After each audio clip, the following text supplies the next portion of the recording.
We now go back up to Bob Mackenzie, who's approaching the photo board.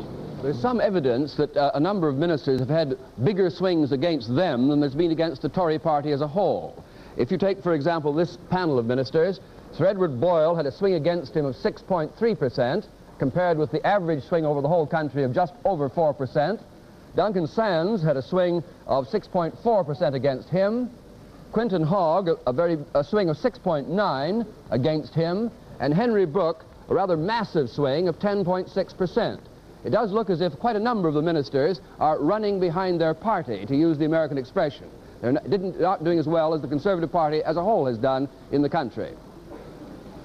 I see that in Cardiff, a rather charming-looking schoolgirl is making a political speech. Let's go down and hear it. If the Labour government comes to power, the first thing we must do is to increase the economic prosperity of the country. The Conservatives in the last 13 years have failed to do this. We must sell more abroad. We must build more houses. The Conservatives have also failed to do this. Well, here you see in Wales, they begin to take their politics pretty early and take them pretty seriously. This is the Labour candidate at the Glendaru Secondary Modern School on her election platform. Actually, we're cutting this up a little because the election has already taken place and the Labour candidate did actually get in. Can you come down from the platform, dear? Now, on what... let's get that out of the way, shall we? Now, on what platform did you fight this election? What were the issues of the Labour Party? The abolition of the 11 plus. Yeah. That we just should be abolished. The 11 plus should be abolished. No, it should. Oh, well, anyway, that was one of the issues, was it? Yes. We would discontinue paying America for nuclear deterrence. Yes. And that we would build a large scale of houses instead of, like the Conservatives, building so many office blocks. And you won the majority of the votes? Yes. Now, second in that election, I believe, were the Welsh nationalists, who have done very, very badly in Wales this time, haven't they? You were the Welsh nationalist candidate, I think, weren't you? Now, on what was your platform? We want Welsh independence. We don't agree with the nuclear deterrence. Yeah, right. Mm-hmm. That's all you can think of at the moment, is it? Now, why do you want independence for Wales, anyway? What difference does this make? Well, we're not getting a fair deal. The London government is controlling Wales at the moment. They're taking our natural resources. Like what? Like water. Birmingham and Manchester are taking our water. You wouldn't want us all to go thirsty, would you? No, but whenever there's a drought in Wales, they still get the water, but we don't. When is there a drought in Wales? No, never mind. What were the other issues? Now, how do you feel? About a fortnight ago, there was a drought. About a fortnight ago, there was a drought. Yeah. Well, what do you think this present Labour government ought to do for boys and girls of around your age, your secondary modern school children? What do you think they ought to do? Should improve the standard of education for start. Yes. What's wrong with it? Well, 11 plus people at the age of 11 are too nervous to sit exams. Yes. Sorry, dear. Their life depends on the 11 plus, and they're too nervous at that age and too young to decide their future. Did you feel that your life was ended then after the 11 plus? Yes, I did. You really felt in a backwater? Yes. Mm-hmm. You're too young to understand about the 11 plus. When you get old, you understand that you could have tried harder. Well, I mean, it's an exam which decides your future, and at that age, you're all nerves and... Well, I mean, anything else that the Labour government ought to do for schoolboys and schoolgirls, particularly in secondary modern schools? Sports facilities. Sorry? Sports facilities. Why, aren't yours very good? Yes, we've got good sports, but not all schools. Well, that's what some of the younger generation feel. That's what some of the younger generation feel here in Wales. And this is Trevor Philpott in Cardiff. Well, I wish all politicians were so charming and articulate. Ian. And well-versed, too.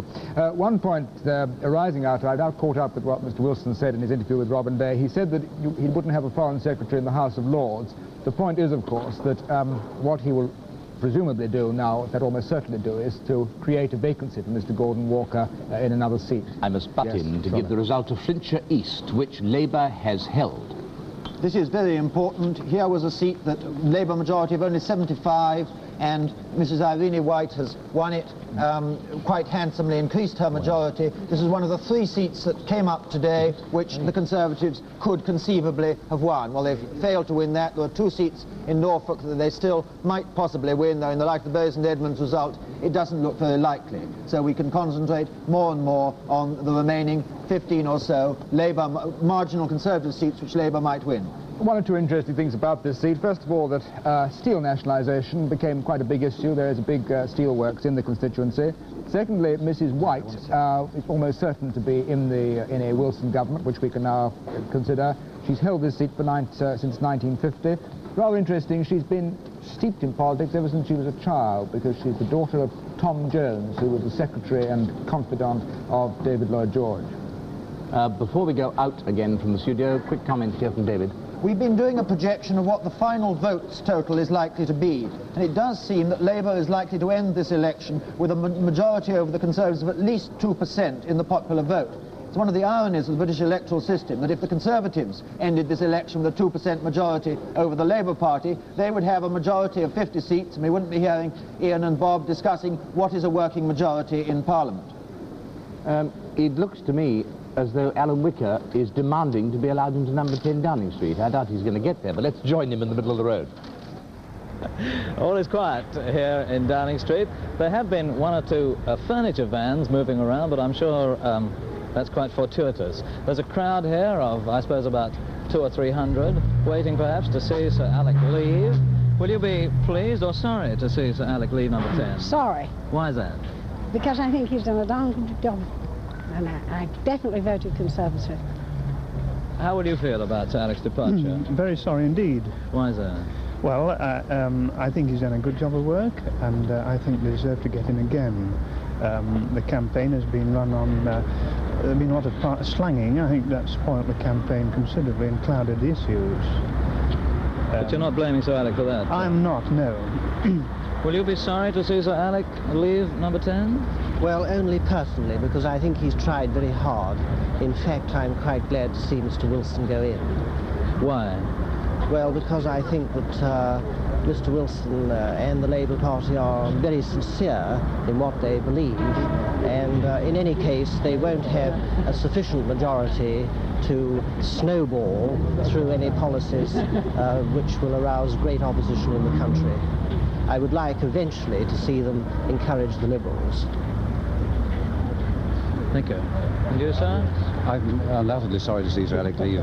You are sorry? Undoubtedly, but probably a greater cause of concern is the small majority that seems to be accruing to the Labour Party. I don't know what the most recent figures are, but this seems to me a dangerous technique for government, to have a very small working majority in the House. Everybody I've spoken to seems to be sorry to see Sir Alec. I don't speak very bestly. You don't speak English? I don't. Alan Wicker in Downing Street.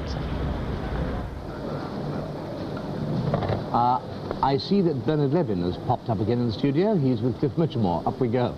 We can confront you, Bernard Levin, with the fact that 5 years ago, to this very day, you said you were giving up political journalism because, as you put it then, rather flippantly in your serious way, you could no longer stand the sight of Mr. Macmillan's face. Are you now going to change your mind? Are you going back to political journalism? Well, yes. First of all, let me say that it was indeed a flippant remark. Really, why I gave up writing about political journalism 5 years ago this day was that it seemed to me, as it did to most people, that British politics were, for the time being at any rate, set firm. The Conservatives had come back for the 3rd successive time, and it seemed that no startling developments in British politics were going to take place in the foreseeable future. And indeed they didn't. For the next 2 years, very little happened. Then the thing began to break up.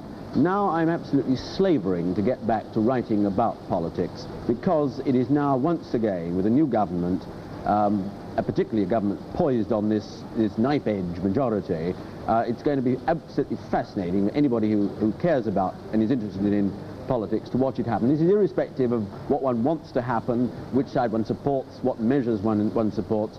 The very stuff of politics has now once again become absolutely fascinating from beginning to end. Thank you. Results from the mining and industrial area of Newcastle under Lyme, which Stephen Swingler has held for Labour. 2.4% swing there, 82% turnout. We've been having some rather higher turnouts in the results this morning. That one in Flint we just saw was the 2nd highest in the whole country, 87%. No comment from Ian. Right, we will now go to Bob Mackenzie on the subject of swing.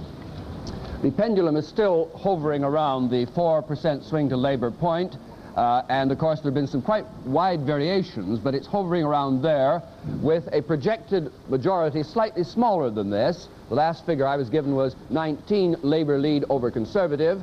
If it was that on the night and there were only a couple of Liberals, then of course you've got a working majority without any question, but still this depends upon Labour picking up in the marginal seats quite a number we haven't heard from yet. And so the situation must be considered very tentative still. Might take a look now at the picture so far as the regional swing is concerned. The Conservatives have done best in the Midlands. There's no question about that. The smallest swing to Labour is in the Midlands. 2% swing is against a 4% swing nationally. The Conservatives have done least well in Scotland and in Wales. Although, as I emphasized before, not a great number of seats can change hands because there are fewer marginals in those two areas. London and the home counties, the swing against the Tories has been slightly above the national average. On the other hand, it's been well below the national average in the southwest, where the swing has only been just under 3. Rather strange, perhaps, that the swing in the northeast to Labour has not been as great as people would have expected, less than the national average. Robin Day in our studio has now been joined by Lady Gateskill. Lady Gateskill, thank you very much for coming along this morning. Did you go to bed very late last night? 3 o'clock. And how do you see the situation now? Well, I see it more or less as I predicted when I was in Israel, where I was the first 2 weeks of the campaign. I thought we'd get a majority about 20. Well, why did you think that? You're a very expert prognosticator, if I say. No, I'm not a prophetess or anything like that. I just felt that the complacency in the country was not the same as it was in '59. Have you done much campaigning since you got back? Well, a certain amount in the last week. I saw you speaking on one evening on television. Where was that? In London area, wasn't it? No, in Manchester. Ah, I think I saw another one. Oh, yes, Dulwich. That's right, Dulwich. Yeah. Did you enjoy it? I did enormously, yes. I was rather nervous. Because you are you didn't look at it, if I may say so. You, of course, are a life peeress and a member of the House of Lords. Do you see that in this situation, bearing in mind the huge Conservative majority in the House of Lords, that Mr. Wilson would create a considerable number of Labour life peers to help him out? I would have thought that he would have to, if we are going to get certain things through Parliament. You foresee trouble from the House of Lords, even though Labour has a majority? Well, it depends on the size of the majority. Could I ask you this? We're always told by the experts, by Robert Mackenzie and David Butler, that women tend to be more conservative than men. Now, why should this be? Well, I think they are a bit more conservative than men because they are interested and they deal with the bread and butter issues. They really are not concerned with the big policies, and that's why, in a way, they are more conservative than men. What sort of people would you like to see? I don't want you to mention names or to give public advice to Mr. Harold Wilson necessarily in a new Labour government. I would like to see a whole lot of the younger men in. I would hope that Harold Wilson would bring them in fairly quickly. What do you think about the Smethwick result? I think the Smethwick result really shows up the inadequacy of the Tories over the last 13 years in dealing with this race problem and in letting it grow to these dimensions. You don't think it might have been perhaps racial prejudice, but also a vote against the Labour Party for opposing the immigration bill when it came in? I don't think so, because I think that the immigrants know that on the whole we are very sympathetic towards them. Were you surprised by the Smethwick result? No, I wasn't a bit surprised. I rather expected it. The Times, in its leading article, I think on Thursday morning, or Wednesday morning, said that whereas Mr. Wilson was well qualified to be Prime Minister, the rest of his team weren't much good. I'm paraphrasing Sir William Haley now. What do you say about that? I think that's absolutely ludicrous. When you have a government, the men are usually found to come up. Did you watch, apart from your campaigning, were you watching the party political television during the campaign? Yes, I did watch them a certain amount, and I think on the whole they were fairly undistinguished on both sides. I think Joe Grimman won on beauty points, and generally, and I think that in 1959 we had a much more brilliant campaign on the Labour side, although right at the end there were one or two strategic blunders. But of course, it's very interesting you say that, because brilliant television in 1959 didn't get a Labour victory, but slightly duller television, if you're right, did get a Labour victory. This is quite true. Brilliant, so it seems to be yes. Be dull and win. Well, not necessarily, but brilliant television and even very enthusiastic meetings on your own side don't always add up to victory. Lady Gaitskell, thank you very much indeed. Thank you, Robin. The result is in from Ludlow, where the Princess of Wales and Philip Sidney the poet used to live. The Conservatives have held it in the shape of Mr. Jasper Moore. A 1.4% swing compared to 1959. Not a very big swing, and probably rather encouraging for Conservatives who are defending the marginal seat of Wrekin next door to Ludlow. There was, of course, a Liberal standing this time, but there wasn't one in the 59 general election, but there was in the by-election. The Liberals got second place in the by-election. They've now dropped back to third place. They got 23% of the vote.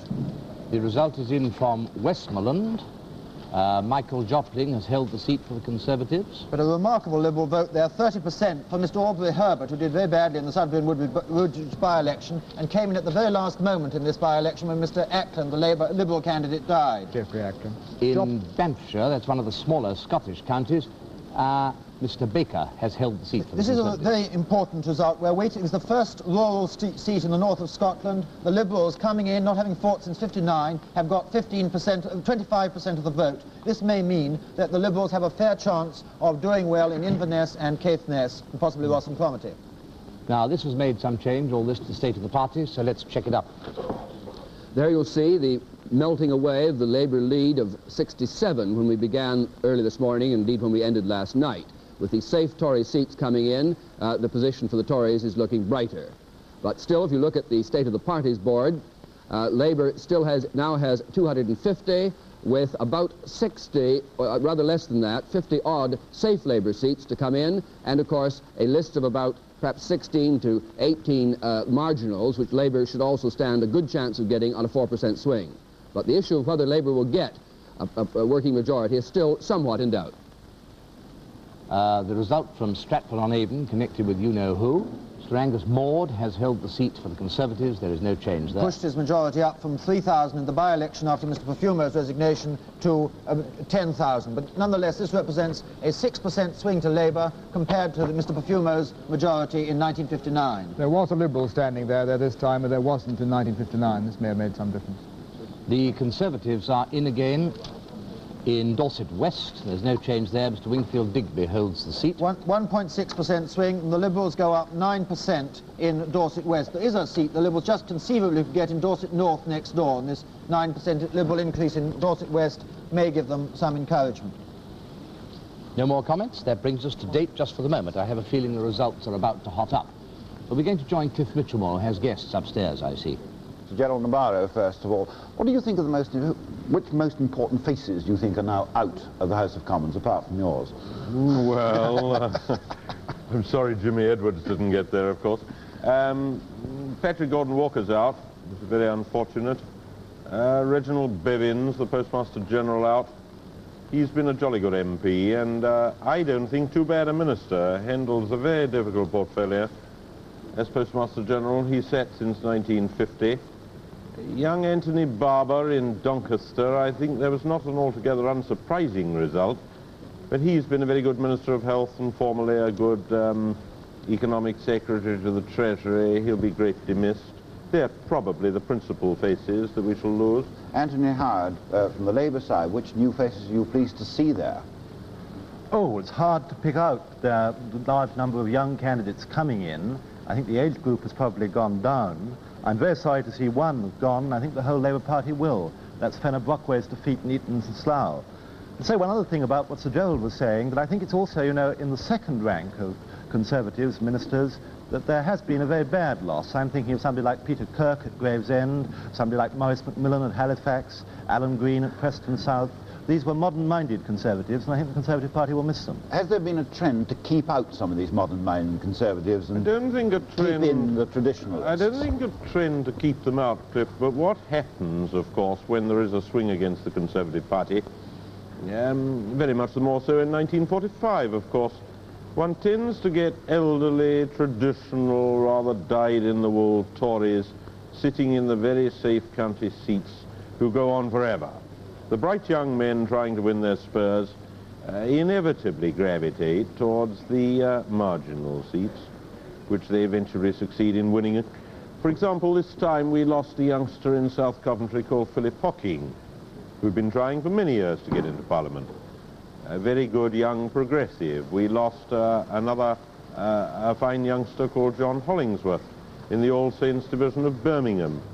And by and large, we lose our younger men in the marginal seats, and that tends to leave the elderly, traditionalists Sir Dole, could I put a gloss on that? in the safer seats. I think one thing that's happened, now, Sir Dole is broadly right, but because there's been a great exodus from the last House of Commons, something like 60 Conservative MPs retiring, you have found in some of these safe Conservative seats a man like Lord Oakeshott giving up Bebbington, and you have a very young and bright young man coming in like Geoffrey Howe. You've got the same thing in Chelmsford, where Sir Hubert Ashton, who sat in Parliament for a great number of years, succeeded by young journalist Norman St. John Stevers. And although your broad thesis is right, I think it's true that because there was the exodus, some of these safe county seats or safe seats that you talk about did make some surprisingly adventurous decisions. And this is one factor I think we've got to consider when we think about the future of the leadership. Yes, for those new boys going into Parliament in safe seats, they aren't much good to the Conservative Party in opposition.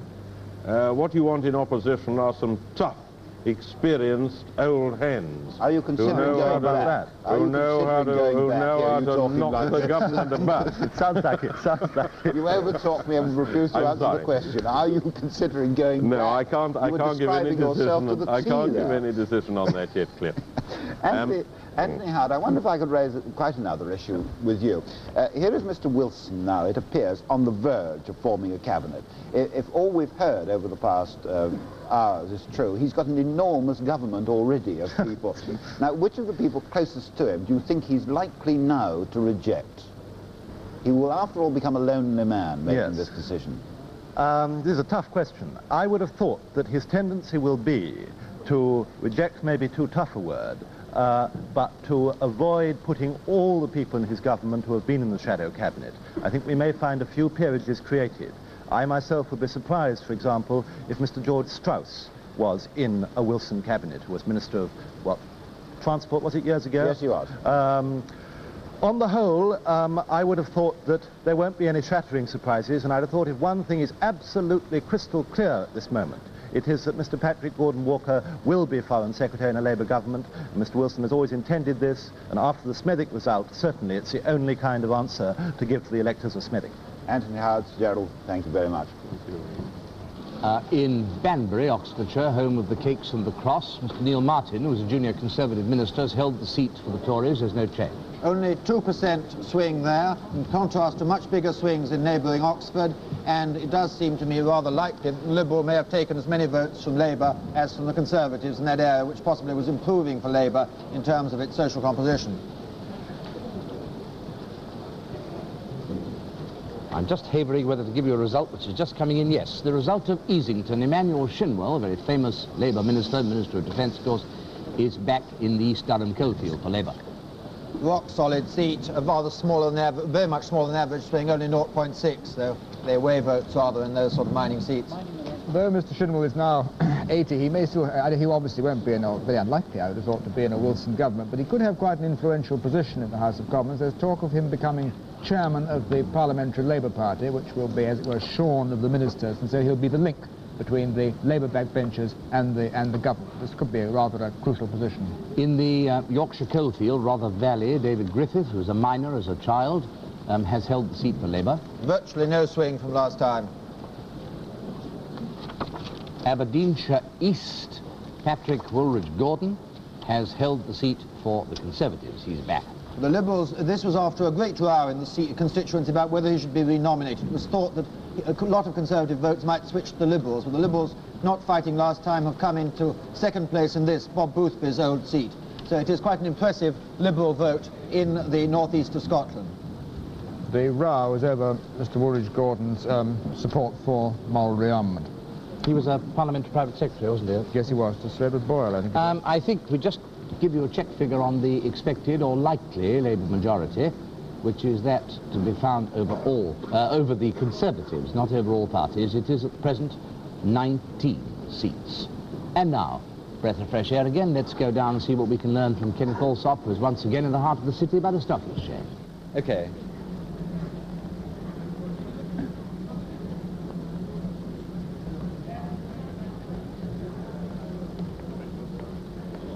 This is Kenneth Alsop, still in the city, but we seem to have had a bit of a brush with the Stock Exchange. They think we're obstructing the street, perhaps blocking business. So I'm going into this bar here to see if anybody's got any time for drinking on this morning.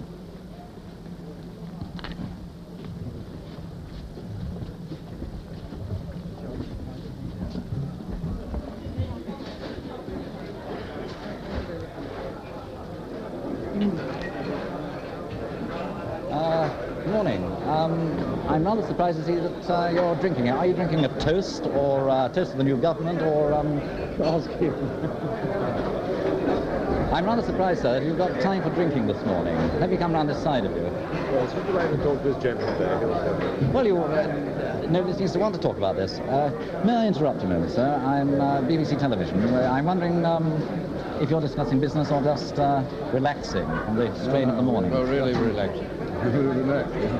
What's your particular feel of... could you come forward just a little? You can, Alex.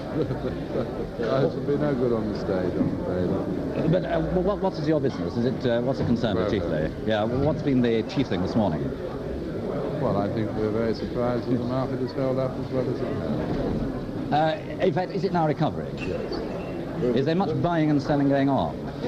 I should think there's not a great deal of turnover. Not much business. Very few. Just come forward a bit, sir. Very few sellers. Very few sellers. Mostly buyers. What's your biggest fear if Labour comes in now and forms a government? Inflation, I would think. Yes, inflation, I think, is the thing that really worries. Therefore, equities can't really fall too much. Do you have any fear that Labour might form an organisation to police the stock exchange? Oh, no. No. And what are your feelings about Stevie? This seems to be very much on everybody's mind here.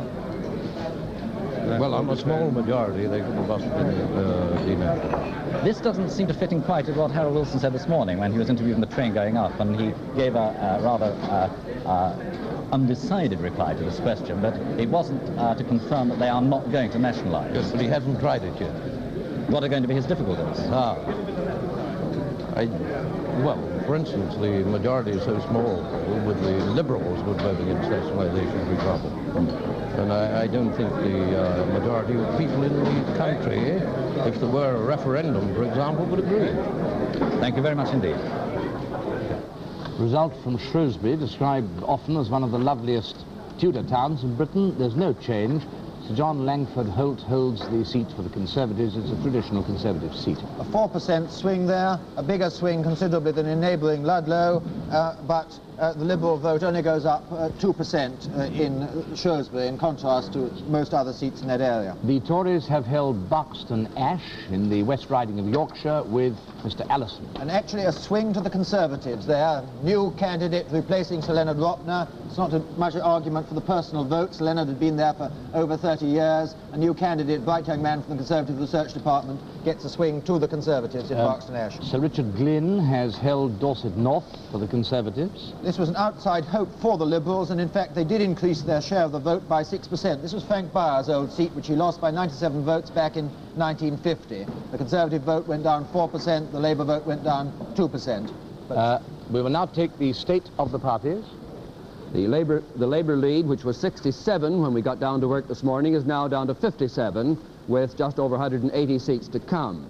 If we look at the state of the party's position, here, of course, the all-important figure is Labour's seats, 252, which they need to get up to 316 before they've officially won the election. Now, I've been doing some calculations on Labour's prospects of doing this. They've got their 252.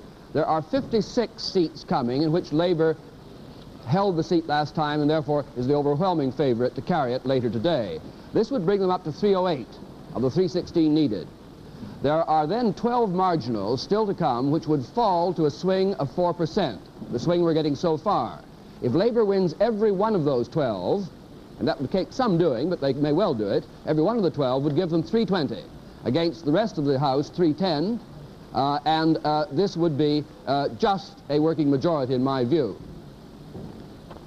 Conservative junior minister has held Murray and Nairn on the Murray Firth for the Conservatives. And there the Liberal vote, actually share the vote dropped compared to 59, which is a little against the other North East Scotland seats we've been having, and probably a little discouraging in relation to the 2 or 3 seats the Liberals just have an outside chance of winning in the north of Scotland. There is another Tory MP in for Westbury in Wiltshire, in Mr Walters, who's held the seat for the Conservatives. He's just won it for the Conservatives. He succeeded to Robert Grimston, and there's only a 1% swing there. Mr Walters was formerly the I'm PA. stopping you, was I see it? It's... yes. It's 12 minutes past 8. 8 minutes past 12. No, I'm sorry. You know, I'm watching Euston Station. We're waiting for Mr Wilson's train to come in. There's the station. A train came in just that very moment. I apologise for stopping you, and the blooming thing ran onto the wrong platform. It's not Mr Wilson's train, but it is expected at any moment. Ian, will you continue? All I was going to say was Dennis Waters, who's just won Westbury for the Conservatives, was formerly the personal assistant to Lord Hailsham, when Lord Hailsham, as he then was chairman of the Conservative Party, and he, as it were, temporarily rejoined the team during the struggle for the Conservative leadership last October. He was a strong hog backup. One's watching now for the key marginals. We still haven't had any. The only indication we've had is where they're greatly clustered. 6 of the 12 or 14 seats that are likeliest to change hands are in East Anglia. We just had 1 seat, Bury St Edmunds, which may be a misleading pointer to the trend in East Anglia, but still that would suggest that the Labour Party has a chance of gaining 4 or 5 of those marginal seats. I said a moment ago the train was due at 12 minutes past 8. I meant 8 minutes past 12. You know how it is today. Let us, however, go down to Euston Station in the hope the British Railways are not leading us up the garden path, and join David Dimbleby.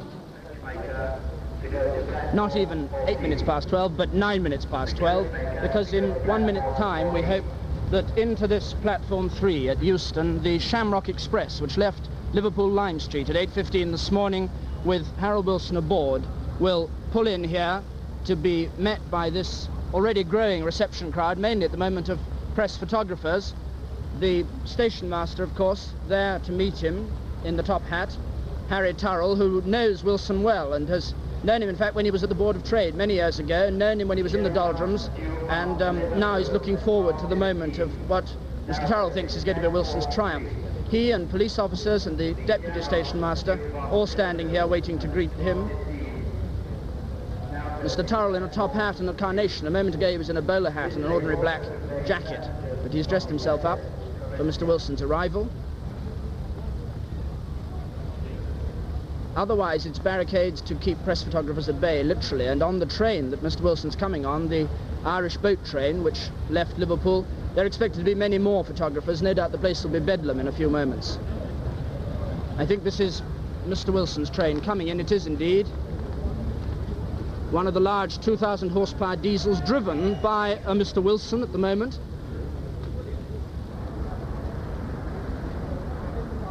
Arriving exactly on time, Mr Wilson, the driver, sitting in the middle window there.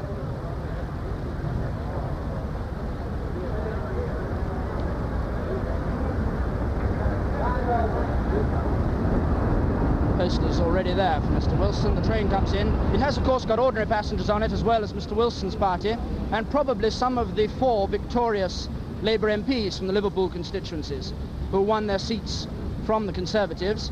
Perhaps Bessie Braddock, too, will be coming down on this train. We may catch sight of Mr Wilson leaning out of a carriage there. Among the reporters, we hope also, will be Mr John Morgan of the BBC, who's been following Mr Wilson around for the last few days, and we hope we'll speak to him when we arrive there. Doors open. Station master goes to the door and opens the door.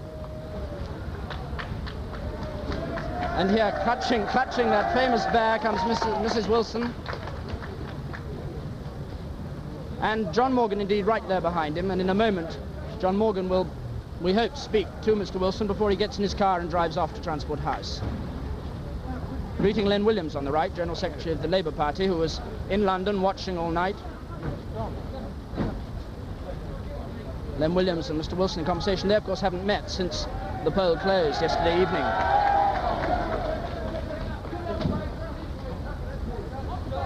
cameramen want their pictures of Mr. Wilson arriving back in London. We'll interview him as soon as they've had the pictures they want. Enormous battery, I got cameramen here.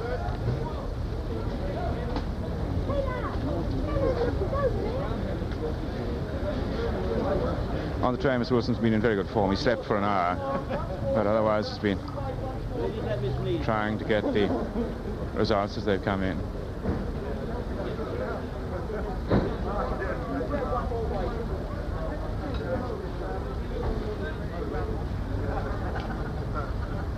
I should go and ask him a question now. I think they've had enough pictures.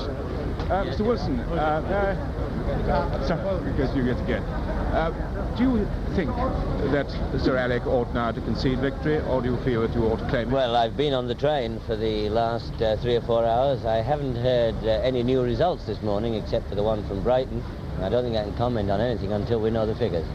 Do you think that if you have a small majority, this will give you a mandate to carry out your full programme? Let's discuss this when we see what the figures are. When one side or the other has got a majority in the new House of Commons, then we will know where we are. But you would regard any majority as to take office, even if it won? Well, let's see what the figures are. One would hope it will be more. What are your plans now, Mr. Wilson? I'm going straight down to the party office first, because I think the members of the staff there are waiting to welcome us all back to London. I don't know if anyone heard that, Mr. Wilson, because the train going through you drowned all. Would you mind saying it again? Well, this is a railway station. I said I'm going straight from here. I've just been met by the General Secretary of the party. I'm going straight back with him to his office. Then Williams tells me that he told you we've won. Did he? Good. Well, he may know later figures than I have. Are you going to stay at Transport House to wait for the summons to the palace? I better add, if it comes. I will wait at Transport House till we see all the figures. When do you expect to move into number 10 Downing Street, if you move in, Mr. Wilson?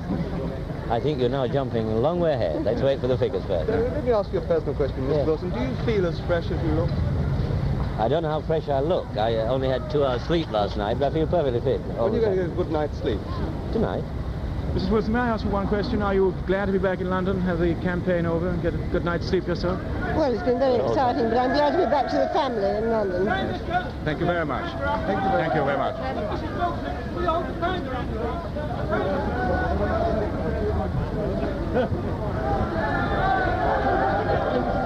Mr. Wilson, can we have it this way?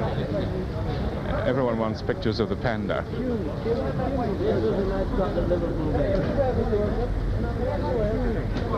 The panda was given to Mrs. Wilson on the platform at St. George's Hall in Liverpool on the eve of the poll meeting.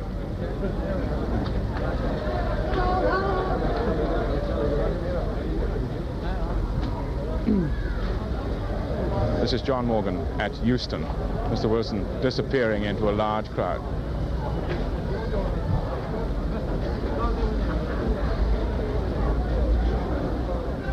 And Mr. Wilson in a crush of policemen making his way to his car, where with Len Williams, who of course I should have said was Deputy Secretary, not General Secretary of the Labour Party, Len Williams ahead of him there, pushing towards their car, a crowd of policemen and a great throng of people now.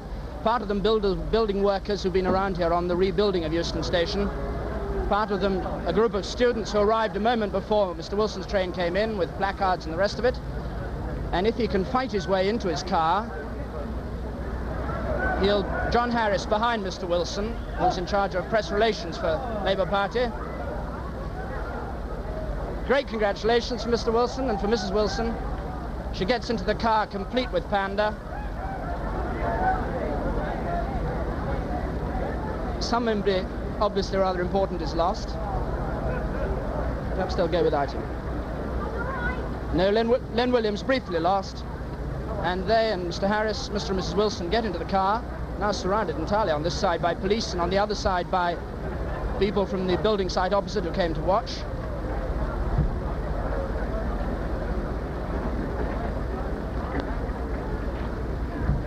This is quite a welcome home for Mr. Wilson on this, his first time in London, literally since the close of poll yesterday. Quite a triumphal return for him, if an anxious one, perhaps at this moment.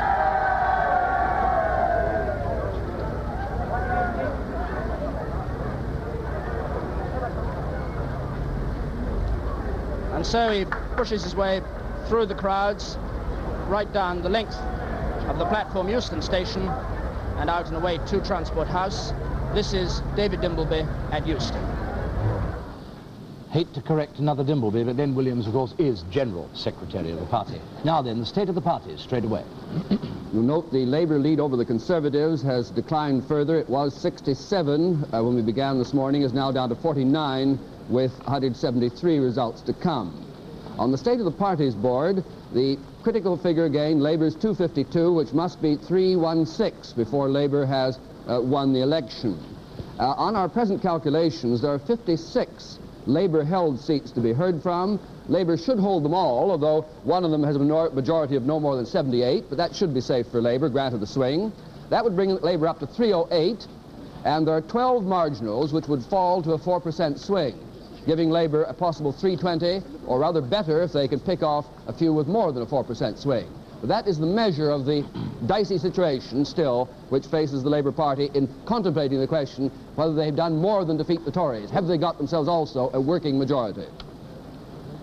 The headline says Cornish Tory holds on. This means that in Cornwall North, Major James Scott Hopkins has held the seat for the Tories, and I think this is a disappointment for the Liberals. Here's the majority figure.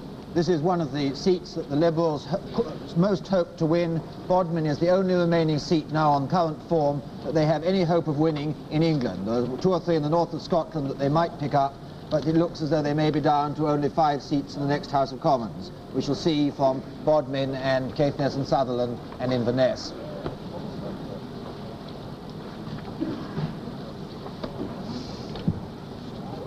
We seem to be getting and losing our results. However, let's take Oswestry, which is now in.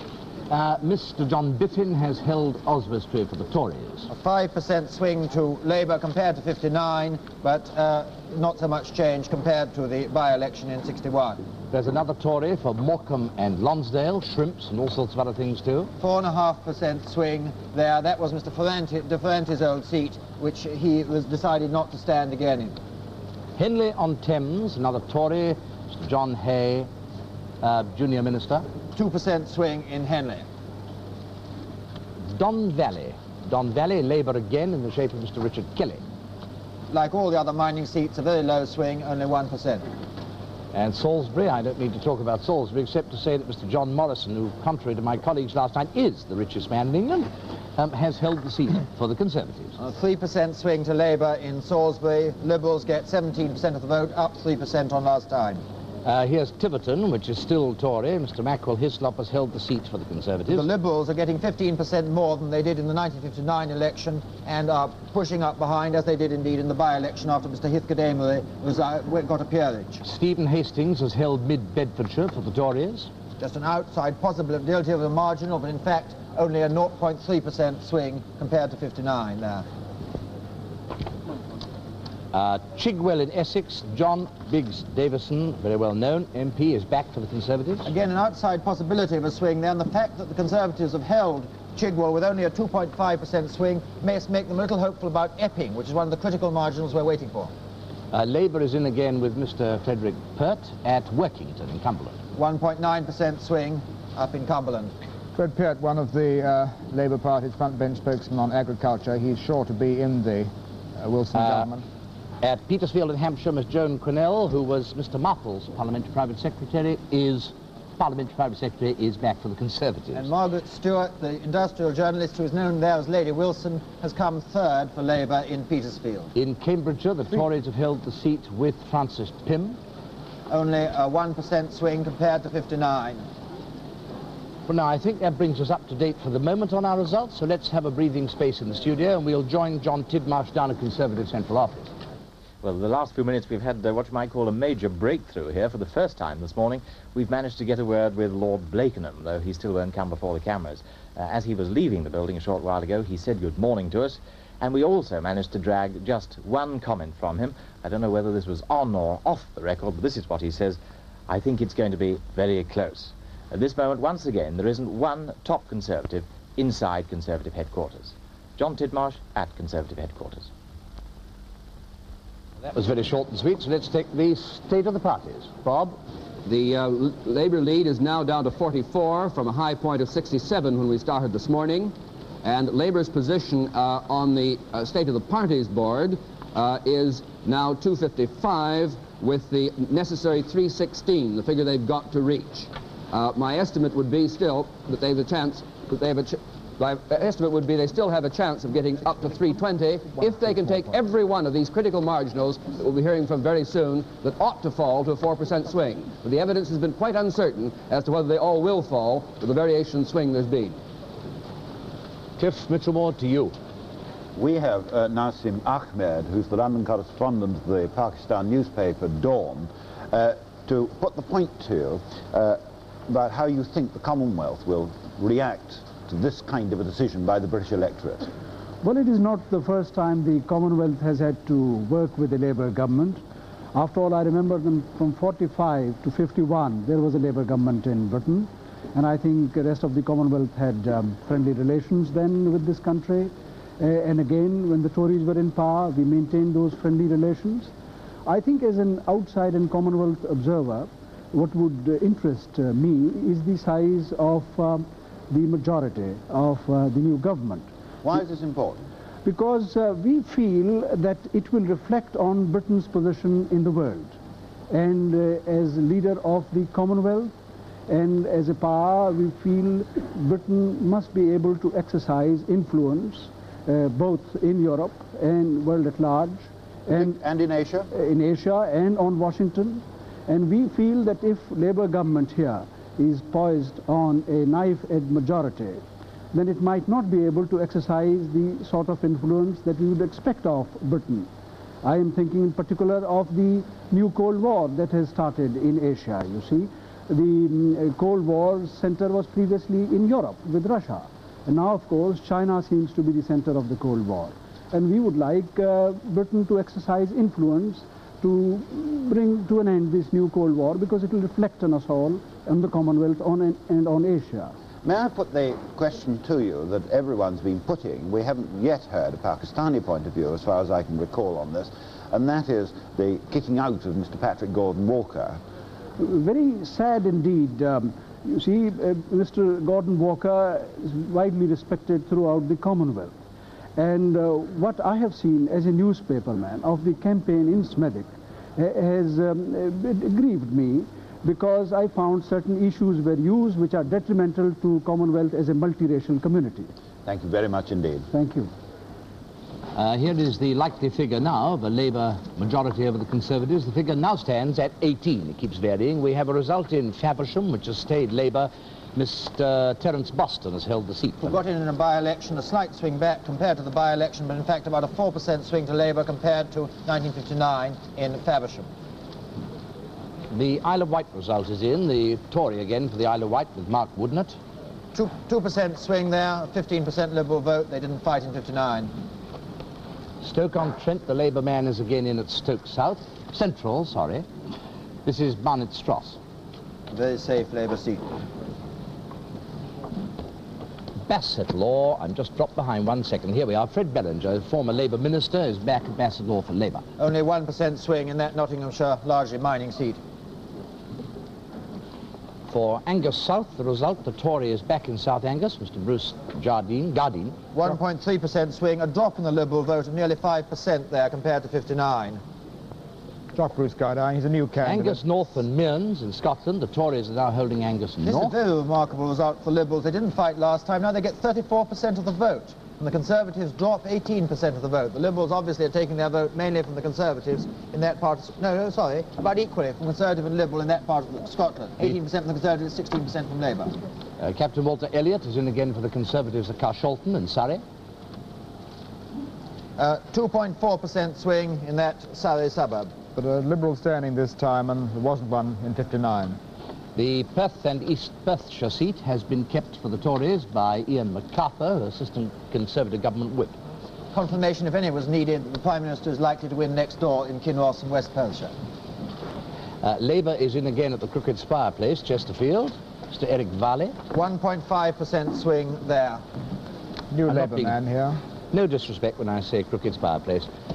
Stoke-on-Trent North stays Labour with Mrs. Slater. No comments there. Labour and Co-op, I should perhaps have said. Stoke-on-Trent South next door, Mr. Ellis Smith, well-known Labour minister, has held the seat for Stoke-on-Trent South. Here we have confirmation of the Faversham result, which we gave you earlier, and the full figures. About a 4% swing in Faversham compared to 59, but a swing back to the Conservatives slightly compared to the by-election last June. High Peak, as its name suggests, High Peak area of Derbyshire, Mr. David Walder has held the seat for the Conservatives. A 4% swing to Labour. Liberals get 27% of the votes, a very even three-cornered fight, and up 7% on the 1959 election, down, I think, a fraction on the by-election. Mr. Walder is the Gilbert man who Longdon, writes... the solicitor, has held Hertfordshire South West for the Conservatives. Ian, quickly, I'm sorry. No, I'm just talking about the previous David Walden, High Peak. He writes very amusingly about political life. Right. The situation has now considerably changed in a very few minutes, so let's go back again to Bob Mackenzie with the state of the parties. There we are, the Labour lead now down to 41 from a high point of 67, with about 150 results to come. Most of them, of course, a large number of them, safe Tory seats, which will give a very tight race, obviously. I gather that Mr. Harold Wilson is just arriving at Transport House, so let's go straight over there. Well, here at Transport House, a small crowd has gathered. It's not quite far enough into lunchtime for a substantial one. Mostly press people. We're looking round the corner, waiting for Mr. Wilson. We gather he's on his way.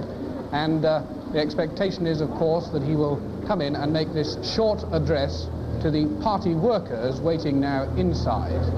And he is intended, as we understand it anyway, just to make a few words of congratulation and thanks. Here they are, waiting inside the hall, some 150, 200 of them, the ordinary party workers who've been working very hard indeed right the way through the last 3-4 weeks, and indeed for many months before that. These are the people who are the professionals, and outside again, still no sign of Mr. Wilson's car. There are, incidentally, as the next Prime Minister, presumably, there are a fair number of policemen around, something he's going to have to get pretty used to, one would think, over the coming years. The curiosity about this square, of course, is the straight confrontation, something that was forbidden on television anyway, the confrontation between the Transport House here and across the road, which you can't see at the moment, the Conservative Central Office, and the extraordinary conflict between the two. Here today, I think, and last night at 4 a.m., some considerable anxiety at the way the working majority, which had been looked for to be somewhere between 30 and 40, Mr. Len Williams, the General Secretary of the party, said he wanted, 30 and 40, and coming down, in fact, now to 18, 19 or so. And this, inevitably, has caused a lot of concern. But this morning, for perhaps no very good reason, the general mood here more confident. Yeah. And I think now we'll go back to the studio and come back as soon as Mr. Wilson arrives. Peter Woon at Transport House. Somebody saw Rolls-Royce and assumed it must be Mr. Wilson coming, and in fact he didn't leave in that sort of car from the station, I don't think. Harborough, the Tories are holding Harborough with the aid of Mr. John Farr. There's no change there. 1.6% swing there, less than average for East Midlands. Aberdeenshire West has been held by Mr. Hendry for the Tories. Again, a remarkable Liberal vote. They didn't fight last time, now they've got 33% of the vote. Newark, Labour again at Newark in the shape of Mr. Edward Bishop. A new member that, replacing Mr. George Deere, who didn't stand again. Sir Herbert Butcher, who's held all sorts of Conservative offices, holds Holland with Boston. Nice name that for the Conservatives. A 5% swing in that Lincolnshire seat.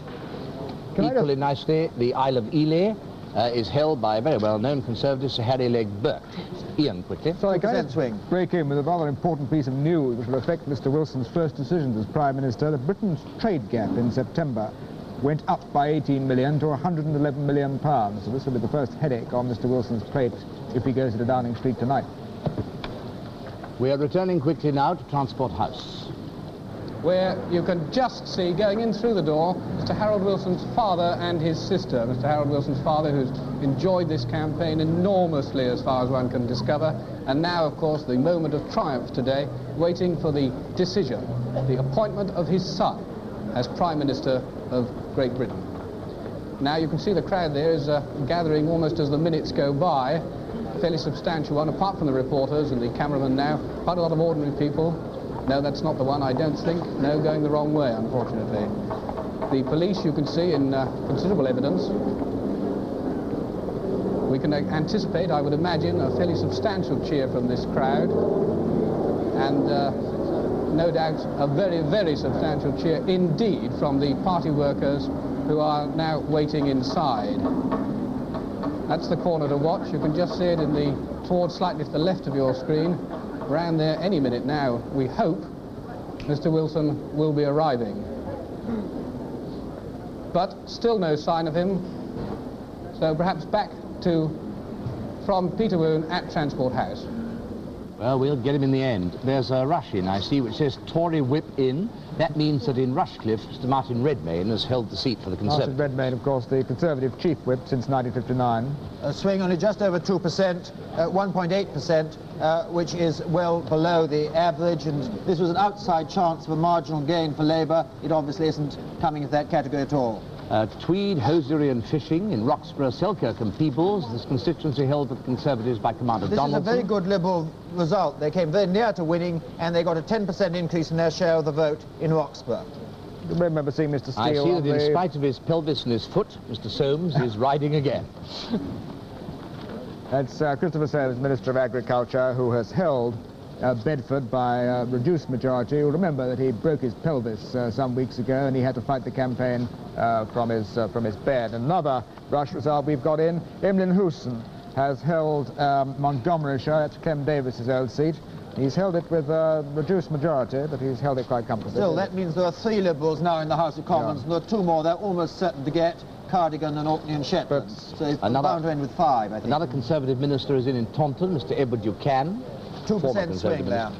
He's the Minister of State at the Board of Trade. You may have seen him on the Conservative political broadcast. At Eastbourne, as you may expect, Sir Charles Taylor, a well-known member of Parliament, is safely back for the Conservatives. 3% swing in that Sussex seat. Here are the full figures of Rushcliffe, where the chief Conservative whip stayed in. 1.8% swing in Rushcliffe. We'll now have a very quick look at the state of the parties with Bob Mackenzie. Labour lead is down further now to 37, having been as high as 67 at the beginning of the day. 141 seats to come. On the state of the party's position, Labour now stands at 262, requiring 316 to win, and there are about 46 Labour-held seats to be heard from, which brings Labour up to 308. They must then take the 12 key marginals that we're going to hear from very soon indeed, in order to get themselves up to 320, which seems at the moment perhaps a very likely figure for Labour to get. News that a Tory fell in, which really means Mr. Anthony Fell is successfully in at Yarmouth for the Conservatives. Something like just under 2% swing in that marginal seat, which doesn't cut down the Labour prospects of winning in these key East Anglian seats that we're waiting for. Yes, Labour wanted to win this one. They needed a swing just over 4.25%. It was well in the area. Mr. Fell was one of the most independent of right-wing members of the Conservative Party. Here are the full figures for Mr. Soames' equestrian victory in Bedford. 4% swing, slightly above the average for the other seats next door against this Conservative minister. The full details of Montgomeryshire, which I don't remember giving before, but I think we must have done anyway. Emlyn Hewson, who came in as a rush result, another Liberal seat. You can't very well speak of swing. The Liberal vote slightly up on 1959, but slightly down, substantially down on the by-election. Bishop Auckland in Durham stays Labour with Mr. Boyden. This is Hugh Dalton's old seat, only a 1% swing in this mining seat, or largely mining seat. Mr. William Rhys Davis holds the Isle of Thanet for the Conservatives. 4.8% swing in the Isle of Thanet, and then of course is next door to Dover, where they're having a recount in an absolutely key marginal. The full details of Mr. Fell's success in Yarmouth, here are the full figures. 2% swing, in fact, in Yarmouth. Cannock, which Miss Jenny Lee, there's a famous name, she is back in the House. Under 1% swing in that Staffordshire mining seat, Black Country area. Jenny Lee, of course, the widow of Anara and Bevan. Sudbury and Woodbridge has stayed Tory. That's in the Valley of the Star in Suffolk. There was a by-election there, but compared to 59, there's a 2% swing to Labour. It does look as though about half these marginals might go if the swing is reflected. Over we go for the 3rd or 4th time to Transport House. Well, I'm afraid we're still waiting here. We were told he'd be here by now, but still no sign of Mr. Wilson. Could that be it? This could well indeed be it. Here, I think, is Mr. Wilson's car.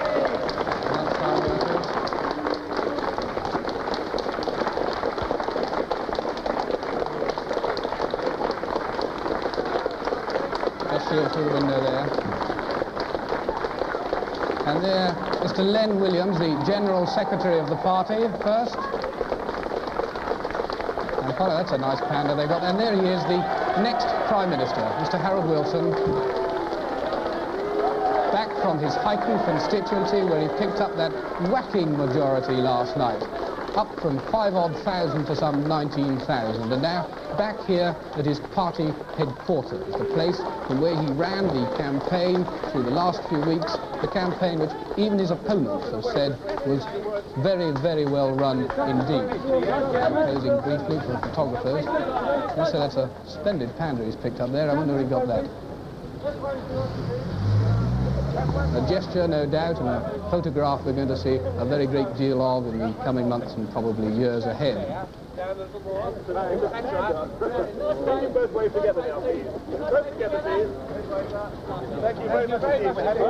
And inside now, Mr. Harold Wilson is coming to talk to his party workers, if he can get through the press there. Coming inside to talk to his party workers, the people who worked throughout the past 2 weeks, indeed months and years, to get the Labour Party back into power. A real struggle through the steps with the help of the police, who will be guarding him now for the long time ahead. A moment of great excitement here, this. Something the Labour Party professional workers have been waiting for a very, very long time.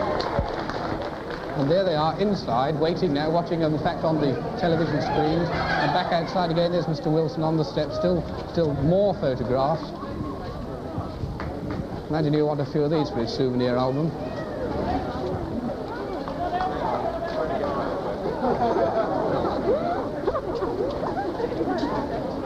Tony Greenwood there, I can see, by his side.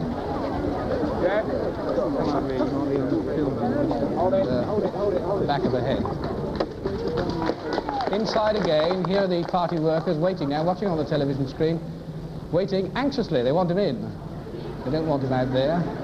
This is what they've been doing for the last 24 hours, the best part of it, watching the television screens, seeing the results that you've been putting up from the studio, and going through some extraordinary swift changes of mood. First of all, dismal, as the Billericay and those sorts of results came in. And then tremendous enthusiasm. And now I think Mr. Wilson will be coming through to them any moment now. The door is being opened. And this lot are going to have to turn around pretty fast.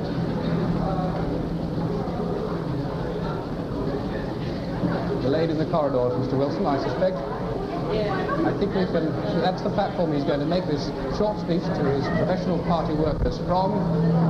The Labour posters, the posters that were out throughout the campaign, and when they said go for Labour, well, they went for Labour. Still in the corridor, Mr. Wilson. Hope we haven't lost him on the way. What, of course, everyone's wanting to know is what are Mr. Wilson's plans today. As far as one can gather, his intention is that he will make this speech and then say no more until there's a real decision. Incidentally, a decision of his own, which follows that, as Sir Alec Douglas equally is not talking until the moment of real decision in this campaign. Training forward now. Sorry for this delay. It was third time lucky when we got him here. Now we seem to have lost him briefly, but I am assured he is on his way into the hall. And in fact, he's walking through.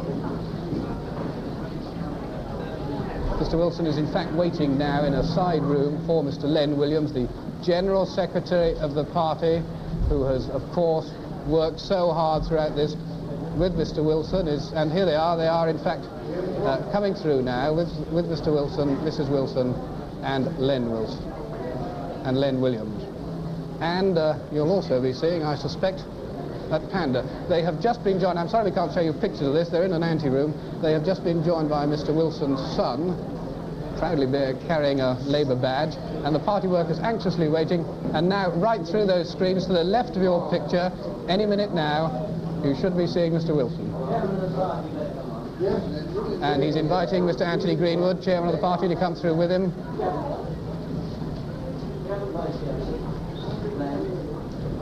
They're sorting out the running order on which they should enter the stage, in fact. I can hear all this going on, in fact, just in front of me. we're going to be led on by, or he's going to be led on by Mr. Anthony Greenwood. And here they come. First, watch the left there.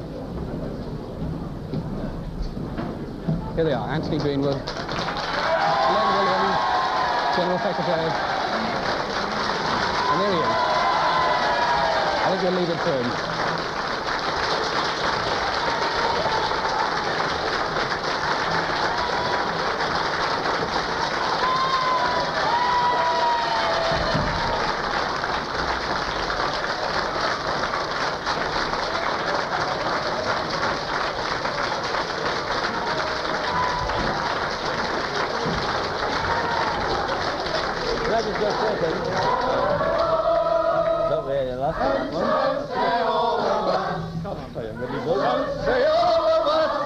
And so say all of us, for he's a jolly good fellow, for he's a jolly good fellow, he's a jolly good fellow.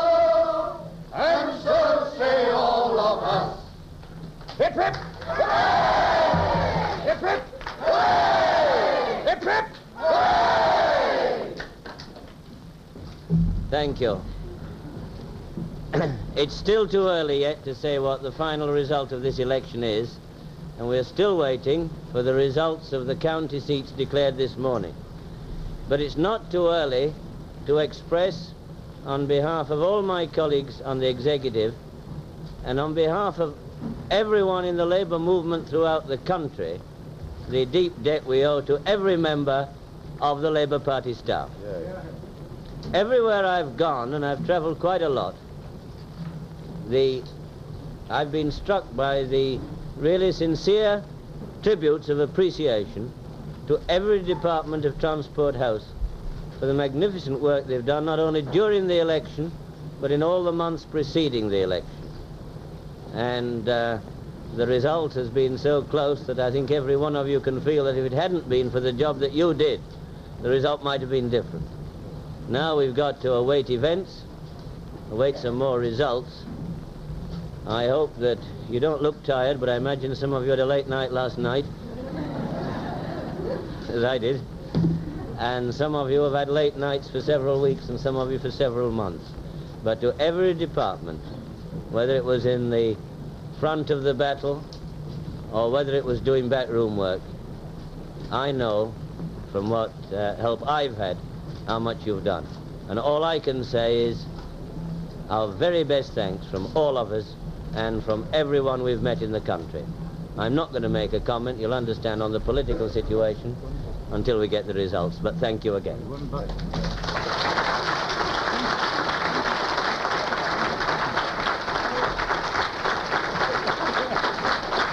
One moment. Well, now, here are some more of the results that Mr. Wilson is waiting for. Buck's Tory loss, which means that Captain Maxwell has taken the Buckinghamshire seat for Labour. Here are the figures. 3.3% swing to Labour, and this key marginal won the ones that they absolutely had to win. But it doesn't tell us much about the other marginals we're waiting for. Cornish Liberal gain. Liberals have taken Bodmin. This is most encouraging for them. 10% increase in the Liberal share of the vote there, and a compensation for failing to win Torrington or North Cornwall. It again doesn't tell us much about Inverness and Caithness, the other two seats where they have a chance of victory. Ian, quickly. This means the Liberals now have 4, so they should get at least 6 in the new House. And here is Essex Tory stays, which is Brian Harrison staying at Malden for the Conservatives. Now, this is bad news for Labour. This is one of the seats that Labour hoped to win, one of the East Anglian marginals, and they have failed to win it. It was only a 1% swing in Malden. At Wrexham, James Jones is in for Labour. A very safe seat, and only a swing of under 1% in Wrexham. The Conservatives are holding Denbigh with William Geraint Morgan. This was an outside hope for the Liberals, and they failed really to improve on their position. They've slightly gone down compared to 1959. It's almost exactly the same result as 59. Here is St Ives, the extreme west of England. I have a note that Labour has gained Derbyshire South East. We'll come to that in a moment, no doubt. Liberals have come up to second place in St Ives. In the Cornwall, this is where the next door to Bodmin, or almost next door to Bodmin. Yeah, extreme west of England. I did, to repeat, Labour gain at Derbyshire South East. This is one that Labour certainly needed to win, because it only needed a swing of you saw for a moment 0.05%. Sorry. You saw for a moment the likely Labour gain. Here it is again. Labour majority over the Conservatives. The figure now stands at 15. You'll note it is dropping at this stage of the proceedings. Let's have a quick look at the state of the party. State of the party's position, the Labour lead over the Conservatives is now halved. Remember, it was 67 when we started. It's now down to 33. We could now look at the state of the parties. The key position there, Labour 267. Labour needs to get that up to 316 to officially have won the election. Now, we're calculating at the moment on that 267 that the Labour Party has 42 of its own seats to come, which should hold those and bring it up to 309. And it then needs to win all of the 10 seats that would fall to a 4% swing. They've captured 2 of the original 12 I mentioned, Buckinghamshire and Derbyshire South, but they failed to get Malden. I've just received the word now that Yates has held the Wrekin for the Tories, which is another seat that Labour had to get if it was going to get as high as 320, as I'd been predicting earlier. Could we look at the forecast table now? The swing is still around 4.1. This is a Labour lead over the Tories of 15 seats, but you must remember that the Liberals are headed for perhaps 5 seats or 6 seats, which would mean that that lead overall would be under 10 on present form. We're right in the very, very tricky, narrow area now for Labour, in which they cannot be sure of holding a 10-seat majority unless they pull out some unexpected wins. Here's Basingstoke. In Hampshire, the Tories are back there with Mr. Mitchell. 4.2% swing, slight drop in the Liberal vote compared to 59. We have Whitehaven in Cumberland, where there's no change again. This is a Labour seat. Just over 2% swing. We have Sedgefield, which Labour has held with Mr. Joseph Slater, formerly a parliamentary private secretary, Hugh Gaitskell, wasn't it? 2% swing there too. Derbyshire South East, this is the confirmation of the one I mentioned very quickly in passing just now, which has gone to Labour. The swing was very low there, under 1%, but that was more than enough to wipe out a majority of 12. The Conservatives have held the Wrekin with William or Bill Yates. Swing of under 1%. This is a very important result for the Conservatives in holding off the Labour challenge in the 8 or 9 seats we still have to come in, which could change hands. And this is a plus for those who say that personality does count, because Mr. Yates, although he may not be very popular with the whips, because he's very independent, is a very strong local member. They say his personal vote's worth 2,000. This made a big difference. It was in the West Midlands, which has had a very low swing in other areas too. We now take the fact that Sir Gerald Wills has held Bridgewater for the Tories. 2.5% swing there. Liberal vote up 2% to 19%. Shall we add the fact that in Galloway, Mr. John Brewis, the barrister, has held the seat for the Tories? Liberals still keep second place. This is another quite important one. This is an extraordinary one that that's Colonel Sir Harwood Harrison, who held the seat for the Conservatives. He gained it from the Liberals in 51, but in fact it only needed a 2.5% swing to Labour for it to go left. This is a marginal Labour needed. Then there's another one. We have a fast Midland Tory stays, which means Sir Harman Nichols there. He's held Peterborough. 2% swing in Peterborough to the Labour Party, but not enough to upset in this outside chance of a marginal gain. The result from Neath, where Labour are in again with Mr. Donald Coleman. Neath in South Wales. Well, that brings us to date, does it not? I must say, I think things are looking really rather worrying for the Labour Party. Now we've had 2 more marginals that they hoped to win, 3, and they haven't gone. So we're now just waiting for Cleveland, Dover, Ealing North. We know there are recounts in Dover and Ealing North. Epping, Kings Lynn, Lowestoft and Meriden as the seats which could give Labour the clear majority they need in Parliament. We've just heard no guarantee of this. That they've won Ealing North. They've won Ealing North. Ealing North has gone to Labour. Well, that puts them up to about 313 seats, so they don't gain any of these remaining seats. There's Mr. John seats. Barter, who was the Conservative MP for Ealing North. They won it off Labour in 55, but it's now just gone by 27. Well, the Conservatives have been pretty lucky with the narrow margin, so they can't complain if one goes against them. Here's the full figure for Peterborough, which we gave you earlier. 2% swing there. The full figures for I, which you had earlier. That is a considerable swing to the Conservatives compared to 59, but the personal vote for the Labour candidate last time, who was an ex-Liberal MP, may explain that rather odd result. There's a recount of Bedfordshire South, so that's going to be held up a bit. Never mind. Mansfield. Labour hold Mansfield with Mr. Bernard Taylor, former Labour minister. 3% swing in that mining seat, about the highest swing we've had in a mining seat, I think. Derbyshire North East held by Labour with Thomas Swain. 1.3% swing to Labour. He's quite a man. He's got 10 children, Mr. Swain. Rutland and Stamford. Yes, Rutland and Stamford, which remains Conservative. Labour has gained Epping. Ah, well, that is one of these seats we're still watching for. They're very near now to a clear majority. The recounts in Dover and Bedford South would give them, if they went their way, a clear majority in Parliament, I believe. In view of everything that's happening, a quick go at the state of the parties. Party board struggling to keep up. The Labour lead down to 34 over Conservatives, with 116 to come. I think probably more have been rushing in the last few seconds. Could we look at the party position? Labour up to 272. They've got to get to 316. On my calculation, looking ahead, Labour, if it wins the seats it ought to win on the marginals, granted a 4% national swing, Labour may end up with 317 or 318 seats. We now face the very distinct possibility that the Liberals will be with their 5, if they get 5, or 6, almost in a balance of power position. This is quite as exciting and close now as the result was in 1950. Labour could still get a 10 majority, but it may be lower than that. Here are the full details of the Ealing North result. A 4% swing in Ealing North after 3 recounts and a Labour majority of 27. This may comfort Labour for the other seats along the district line, which they failed to win. Hornchurch, Uxbridge just beyond the end of the line, and there was one other which they failed to win last night. Brentford and Chiswick. Yes. What's worth noting here, the Liberal, as you see, was standing here, wasn't standing in 1959. There was a straight fight. And I think Liberal intervention may, in fact, well hurt the Conservatives. Probably decided that seat against the Conservatives. But we don't call it intervention. I hate to tell you Brentford and Chiswick's not on the district line, but never mind. Lewes in Sussex. Sir Tufton Beamish has held the seat for the Conservatives. Brentford and Chiswick is on the district line. It runs straight to the middle of the seat.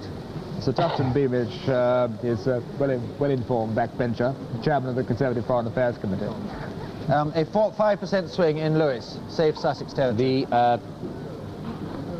Yes, the Tories have lost Epping. We did give you this. These are the full figures. A 5% swing in this constituency, rapidly growing with Newtown.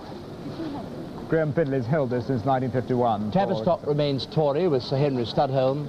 But an increased Liberal vote there. I apologise very quickly about Brentford and Chiswick. My colleague is dead right this time. I meant there's just a station had an outside chance of that one. They were quite hopeful about. Chelmsford is in. The Tories are holding Chelmsford with a familiar name to us anyway. Norman St John Stevens is back there for the Conservatives. 4% swing to the Conservatives in Chelmsford. This is Sir Hubert Ashton's old seat. Now we'll have a small breather downstairs. We'll go upstairs to my old friend Robin Day. And with the Joe Grimmond in the Liberal Party headquarters. And Joe Grimmond, in one sense, at least you have achieved what you set out to do in your party manifesto, to achieve a decisive position in the new Parliament. Would you agree with that? It looks as though, indeed, we may be a very important influence, so it's possible to say just how important. Well, the latest suggestion by our experts here, I'm not sure whether you were hearing it, is that you may very well numerically hold the balance of power. Yes, well, we might. We've always said we might. We don't welcome it exactly, but we would certainly be willing to face it. But it's also possible, I think, that there may still be a clear majority. So I don't think we can make up our minds what we're going to do, or anyone else is going to do, until we have the final results. But can you give us any more indication than you have been able to in the past as to what your tactics would be in the event of a Wilson government with a majority of, say, less than 10, and you would say 6, 7 seats perhaps? We have, of course, made this very clear all through the campaign. We believe the government must be carried on, at least for a reasonable time. The main initiative will obviously rest with whoever is summoned to form a government. If they come to us, which is up to them, then no doubt some concessions will have to be made on both sides. But we do believe there are certain matters, such as the immediate economic situation, which will have to be attended to, and on which we ought to be able to agree a programme. There's also a longer-term matter. We must put right this gross imbalance between the seats won and the votes cast. I wanted to ask you about that. If you get 3.5 million votes, as was suggested you might, and you have only 6 or 7 seats, the same as you had in the last Parliament, what would you urge should be done about this? I believe we've got to clear out, and out of the way, first of all, the immediate economic troubles, and we don't want to make this a bargaining point for dealing with that matter at all. But this is clearly a matter of great concern for the whole country, and we must take time to think about it. But our proposals would be that we have perhaps a reform of the electoral system. Our main suggestion is the alternative vote in the country districts and proportional representation in the cities. Mr. Grimman, thank you. For the state of the party's news that the Conservatives have gained Norfolk Southwest. Comments, please? This is a highly marginal seat which swings to and fro, but it goes obviously against the national trend and makes life very difficult indeed for Labour. The one seat that went against the tide in 1959, it's a very small swing with 78 majority the other way last time, now 123, virtually no swing. There's the... And now we go straight away without delay, state of the parties. The position now is extremely dramatic. The Labour lead over the Conservatives is still 33, but a preponderance of Conservative seats to be heard from. Look at the state of the parties, please. Here, Labour has 274. There are 37 Labour seats to be heard from, which would raise Labour to 311. The Norfolk one, yes. And there are 7 marginals to come, which would fall to a swing of 4%. If Labour takes all those 7, Labour will have 318 seats, or 2 more than the necessary to win, but they'll have a majority on that calculation of about 6. If it works that way, Labour will have the same majority, virtually, that it came back with in 1950. This, of course, assumes that Labour holds its set of seats, Conservatives hold theirs. There still are some exceptions, as you see, against the tide. But this is the best calculation we can make at the moment, and certainly the most exciting election since 1950. Here are the brief hard fact of the Norfolk Southwest Conservative gain, with Mr. Hawkins, the successful candidate, and his majority. That's the picture, actually, Mr. Hilton, the Labour MP who just lost it. And here are the full details. A negligible swing, about 0.1%, 0.2% to the Conservatives in Norfolk Southwest, but enough to take this seat, which has now twice swung against the tide. It says 3 times swung against the tide in 3 successive elections. Can we just break in? There are 2 absolutely crucial recounts now going on, Bedfordshire South and King's Lynn. Labour certainly needs to win King's Lynn. And also in Dover. In 3 of the 7 seats we're waiting for, the Labour part, there are recounts going on. One of them on current form, South Norfolk, which we're waiting for, there isn't a recount. It doesn't look like a possible Labour gain. I think Lowestoft looks rather worse than average bet for them in the light of the things we're getting now. David, supposing you go on for a moment to give us your comments on the general situation as we are at the moment. Well, I think the general situation must turn entirely on this horse race. It does matter enormously whether the Labour Party gets 314, 315, 316 or 317 seats. This really is a fingernail-biting thing, and we do have to watch these 3 recounts, South Beds, King's Lynn and Dover, and then 4 other seats, or I think really 3 other seats, Meriden, Lowestoft and Cleveland, and possibly Caithness and Sutherland, which is a very offbeat sort of seat in the north of Scotland. The general situation as you see it, Ian? Well, much the same. I mean, it is easily the closest horse race we've had since 1950, and looking down the list, King's Lynn and Lowestoft, South Norfolk, these could all well not go. Labour, I would have thought, was bound to be the biggest single party, but we really must think in terms of whether they will get an overall majority if they don't get these 3 or 4 seats. I think we must say that if Labour becomes the biggest single majority, even with a single party, even without a majority, presumably Sir Alec Douglas-Home will still resign and Mr. Wilson will be called on to form a government. He might well wait till Parliament met to resign while the situation was explored. Yes, he could indeed. We have the result from Dearne Valley, where Labour is in with a big majority in the South Yorkshire coalfield. 3% swing in that mining seat.